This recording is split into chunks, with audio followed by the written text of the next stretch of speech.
बज गए हैं सही 9 और मेगा यानी कि मेरी बहू गई है ध्रुव के स्कूल में। यहाँ मैंने दूध ले लिया है, दूध रख दिया उबलने। और जी ये थोड़ा दूध है 1 किलो के करीब, इसको मैंने गर्म करा है। इसकी जमाऊंगी मैं दही, क्योंकि फ्रिज में हो रहा है बहुत सारा दूध इकट्ठा। ये मैंने घर में दही जमाई थी, फैमिली देखो कितनी अच्छी जमी थी। इसको खाली करके इसी में दही जमाऊंगी, जिससे कि बर्त में फ़ायदा हो जाए और दही खरीदनी ना पड़े। ये मेरी बेटी ने बहुत सारे जूस के डब्बे भेजे थे जब पहला नोरता था, तो उसने कहा था मम्मी ये सब आप जूस पियो, ध्यान रखो अपनी अपनी सेहत का। तो मैंने चाय तो मुझे बर्त में अच्छी नहीं लगती, तो मैं अब थोड़ा सा जूस ट्राई कर रही थी फैमिली।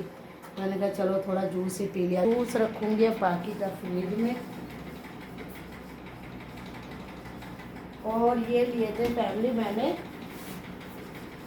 आलू, क्योंकि शायद कल से जैसे कि हमने आगे पीछे के आलू आलू कह रही हूँ बर्त रखे हैं, तो हो सकता है हमारे जो है कल से फैमिली फिर से बर्त शुरू हो जाए, क्योंकि जोड़ा होता है। या तो आप पूरे रखो या आगे पीछे के, क्योंकि जोड़ा बर्त रखा है तो आगे पीछे के बर्त रखेंगे।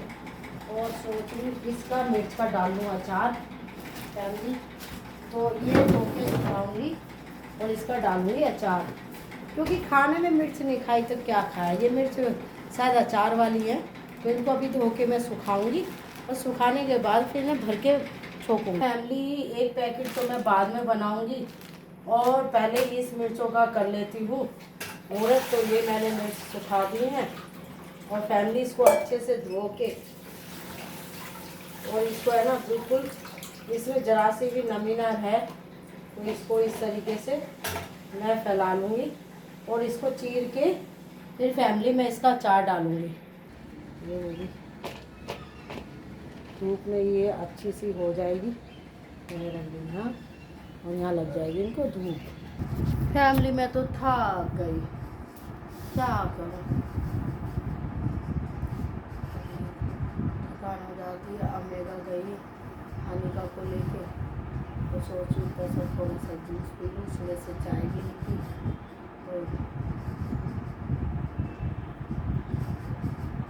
हालांकि मुझे एक टाइम में जूस बहुत अच्छा लगता था। अब गृहस्थी के साथ फैमिली सब खान पीन, रहन सहन, बातचीत, हर चीज़ का एक नज़रिया बदलता चला जाता है, क्योंकि हम उस दौर में और उस जिम्मेदारी में पढ़ते चले जाते हैं जब हम अपने को छोड़ के बच्चों की, बेटी की, हमें क्या हो रहा है उसे नहीं देखते हम।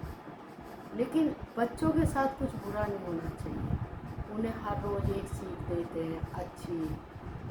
अगर आप अच्छी माँ हो, अच्छे बाप हो, उनसे हर दिन हम पूछते हैं। जब वो घर से बाहर निकलते हैं तो हम बीच में कोई भी पूछते हैं कि हमारा बच्चा सेफ है, कोई गलत संगत पे तो नहीं है, और सब अच्छा है, अपने ऑफिस राजी खुशी पहुँच गए या पहुँच गए। ये मेरी ड्यूटी है, मेरा मानना है।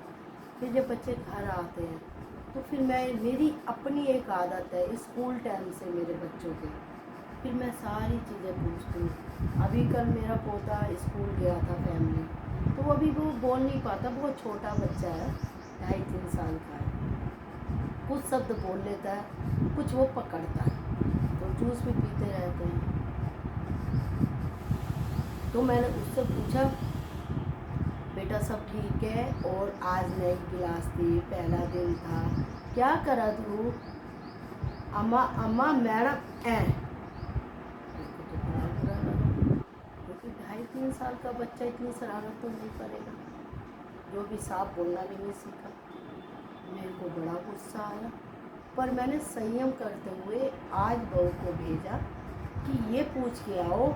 आज तक इसने 1 साल से शिकायत नहीं करी मैडम की कि मुझे मारा।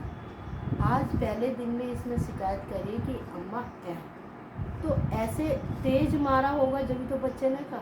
अगर हल्का सा करती तो बच्चे इन चीज़ों को ध्यान नहीं देते। तो फैमिली फिर आप भेजा है तो कारण पूछना चाहिए, भाई क्यों मारा। बहुत सी टीचर होती है झुंझलाती है, तो बच्चों पे गुस्सा निकाल देती है। जैसे भांति भांति तरह की माएँ होती हैं, ऐसी भांति भांति टीचर होती है, अच्छी भी होती है, बेकार भी होती है, झुंझलाहट वाली भी होती है। तो मैंने कहा भाई अभी पहले ही दिन है नई क्लास का, आप जाके ये सब काम छोड़ो, घर का काम जो है काम वाली कर लेगी, बाकी ऊपर के दूर वाला आया मैंने ले लिया। आप पहले पता करके आओ टीचर ने इसको क्यों मारा। अगर ये शरारत कर रहा था तो किस बात पे शरारत करी, तेज मारा, हल्का मारा, आगे से ध्यान देंगे। छोटा बच्चा है, अगर अभी से उसको डर बैठ गया तो पहले तो स्कूल जाने से डरेगा, स्कूल जाने से डरेगा तो वो अंदर ही अंदर टेंशन लेगा। तो हमें वो सब नहीं करना, क्योंकि कलयुग आ गया, आज के टाइम में कुछ भी हो सकता है। तो इसलिए अपने परिवार को, बच्चों को समेट के उनका हाल चाल पूछो, सामने वाले को भी समझो कि इसने क्यों ऐसा करा, लेकिन गलत रास्ते ना चले हमारा बच्चा। तो मैंने तो अपने बच्चों को भी अच्छे संस्कार दिए, फैमिली बहुत गम खाए, अच्छे संस्कार दिए, जब तो गम खा के फिर से हम खड़े हुए, क्योंकि हम कान्हा जी को मानते हैं। कान्हा जी कहते हैं कोई तुम्हारा बुरा सोच रहा है, बुरा कर रहा है तो मेरे पे छोड़ दो। जब तुम किसी का बुरा नहीं कर रहे, अच्छे कर्म कर रहे हो, तो जीत तुम्हारी पक्की है, इस बात का मैं वादा करता हूँ। तो मैं एक टाइम में बहुत बुरे हालात हो गए थे, हालांकि सब चीज़ की मौज थी, लेकिन जब परिवार में इंसान कम होने लगता है ना, तो सबसे बड़ा दर्द वही होता है। आपके पास पैसा नहीं है और परिवार आपका है, तो 2 रोटी तो मिल ही जाएगी आपको, पनीर से नहीं तो नमक की सही, लेकिन उसमें एक सुकून होगा कि मेरा परिवार। मेरी बेटी ने मुझे बहुत संभाला, मेरे बेटे को, घर को संभाला, कोटि कोटि प्रणाम भगवान को, ऐसी बेटी तो हर घर में हो। और मुझे तो मेरी बेटी अगले जन्म में बेटे के रूप में मिले, बहुत अच्छी है, किसी का बुरा नहीं सोचती, लेकिन लोग उससे बहुत चिढ़ गए। फैमिली बहुत सी ऐसी लड़कियां हैं उसको ऑफिस में इधर उधर चिढ़ने वाली, लेकिन वो है ना फिर भी है ना ये सोचते हैं अरे मम्मी कोई बात नहीं, तुमने हमें ये सिखाया। और कान्हा जी ने, सबकी अलग अलग सोच होती है, हमें किसी का बुरा नहीं सोचना। तो मैं बड़ी खुश होती हूँ कि देखो मेरी बेटी की सोच कितनी अच्छी है। आज भी कलयुग में मेरी बेटी बिल्कुल नहीं बिगड़ी, फैमिली सीधा ऑफिस और घर, ऑफिस और घर एक एक रिपोर्ट बताती है, ऐसी मेरा बेटा और ऐसी मेरी बहू। पंचम ने फिल्मों का तो भी देखा है क्या, 1 साल का, 1 साल का, याद नहीं रहा। वो समय लिया, 9 बजे से क्लास करी थी, 9:30 में 5 मिनट। अब जो मांगी था इतना मिर्च सूख जाएगी तो ये फेंक जाए, मिर्च अचार डालूँगी खाने में ना। आज तो खैर नहीं खाऊंगी, आज तो मेरा बर्थ है, लेकिन मिर्च हो ना तो थोड़ा अलग ही स्वाद आता है खाने में। तो जी राधे राधे।